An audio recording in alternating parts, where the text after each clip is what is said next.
The transit station on Kepler for 4 to be hummed with the chaos of 1,000 different species rushing to catch their connections. Leo sat on a cold metal bench, his worn backpack beside him, carefully unwrapping the last sandwich he'd been able to afford.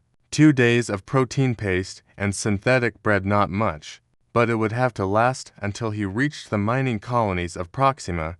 The old woman appeared without warning, her translucent blue skin marked with the deep ridges of age, her 6-fingered hands trembling as she leaned heavily on a gnarled walking stick. She was Valorian, Leo recognized, one of the oldest spacefaring species in the known galaxy. She wore tattered robes that might have once been elegant, and her large, luminous eyes held a weariness that spoke of centuries. She collapsed onto the bench beside him with a wheeze that rattled through her breathing slits. "Long journey?" Leo asked, the universal translator in his ear converting his words into melodic Valorian tones. The old woman's head turned slowly toward him. "Longer than you could imagine, young human." Leo noticed her hands shaking. Not from age alone, he realized, but from hunger. He'd seen that tremor before, in the slums of Earth's megacities, in the faces of those who'd gone too long without food. He looked down at his sandwich's last meal before 3 days of travel. The rational part of his brain screamed at him. He had nothing. He was nobody. Just another human trying to scrape together enough credits to survive in a galaxy that had little use for his kind. But his mother had raised him better than that. "Would you like half?" Leo asked, already tearing the sandwich in two. The old woman's eyes widened, their bioluminescence flickering with something that might have been surprise. "You would share your food with a stranger. You look like you need it more than me," Leo said simply, offering her the larger half. For a long moment, she simply stared at the offering. Then, with trembling fingers, she accepted it. "Thank you," she whispered, and something in her voice made Leo's translator crackle with interference as if the depth of emotion couldn't quite be converted. They ate in silence, watching ships arrive and depart through the massive transparent dome above them. The old woman ate slowly, savoring each bite as if it were a delicacy from the finest restaurant in the galaxy rather than cheap station food.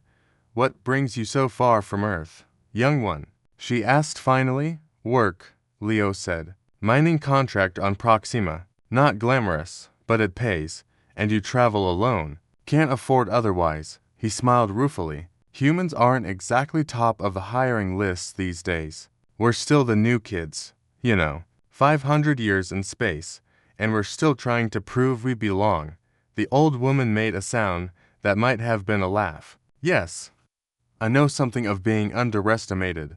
They talked for nearly an hour about Earth, about the colonies, about the strange loneliness of space travel. Leo found himself confiding in her, telling her about his sister Hazel back on Earth, studying xenobiology on a scholarship, the pride of their family, how he was working to help pay her tuition, to give her the chances he never had. "She's the smart one," Leo said with obvious affection. "She's going to do something important. Me, I'm just trying to help her get there." The old woman listened with an intensity that made Leo feel, for the first time in months, like someone actually cared. When his boarding call finally echoed through the station, Leo stood and shouldered his backpack. "That's me. Safe travels, grandmother." "Wait," she said, her voice suddenly stronger. She reached into her robes and pulled out a small metallic card, pressing it into his palm. "Take this." Leo looked down at the card. It was blank, featureless, oddly warm to the touch. "What is it?" "A gift," she said, "for your kindness. When you reach Proxima, ask for the Valorian embassy. Show them this card. Tell them Matriarch Zeva sends her regards." Okay, Leo said, confused but grateful. He pocketed the card. "Thank you." He didn't think much of it during the 3-day journey. Not until he arrived at Proxima and, on a whim, decided to visit the Valorian embassy. The moment the receptionist saw the card, her entire demeanor changed. Within minutes, Leo was surrounded by security, being rushed through corridors of impossible luxury into an office where a tall, imposing Valorian in ceremonial armor stood waiting. "You have Matriarch Zeva's personal seal," the Valorian said, his voice filled with reverence and disbelief. Do you understand what this means? No, Leo admitted. Who is she?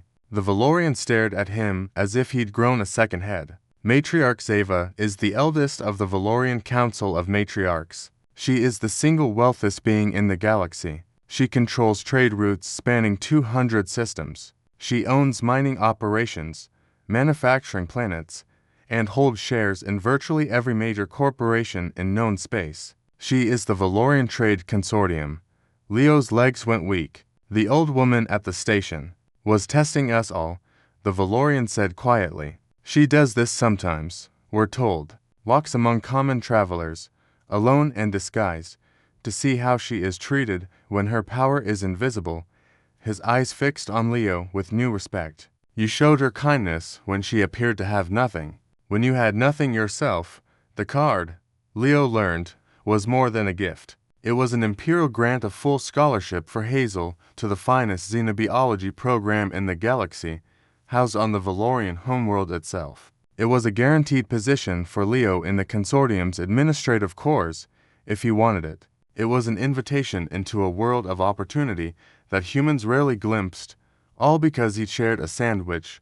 When Leo called Hazel with the news, she cried. When he told her the whole story, she laughed through her tears. That's so you, Leo. So impossibly, wonderfully you. He thought about the old woman no, the matriarch canned her luminous eyes, about how small acts of kindness ripple outward in ways we can never predict, about how humanity's greatest strength had never been their technology or their weapons, but their stubborn, irrational insistence on treating others with dignity, even when they had every reason not to.